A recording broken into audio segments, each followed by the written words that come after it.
जिस दिन कलिंग की धरती पर खून नदी की तरह बह रहा था, उसी दिन एक सम्राट के भीतर कुछ बिखर गया।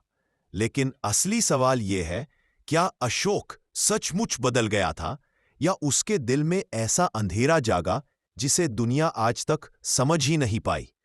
ढहते हुए शव, टूटी तलवारें और सूनी आंखों वाला मैदान।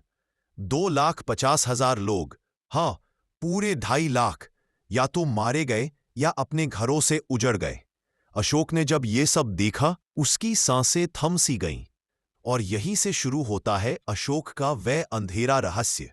कहते हैं, युद्ध के बाद महल में एक गुप्त कक्ष था, जहां रात के सन्नाटे में अशोक किसी से बात किया करता था।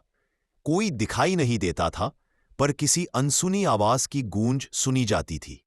क्या ये उसका अपराध बोध था, या वह आंतरिक अंधेरा जो उसे चैन से जीने नहीं देता था? कलिंग के बाद उसने धम्म का संदेश फैलाया, लेकिन कई इतिहासकार मानते हैं ये शांति भी डर से जन्मी थी। अशोक को लगता था अगर उसने दोबारा तलवार उठाई तो वही अंधेरा उसे पूरी तरह निगल लेगा। एक प्राचीन शिलालेख में लिखा है, सम्राट स्वयं से लड़ा। बहुत कम लोगों ने इस पंक्ति पर ध्यान दिया है, पर इसका मतलब क्या है?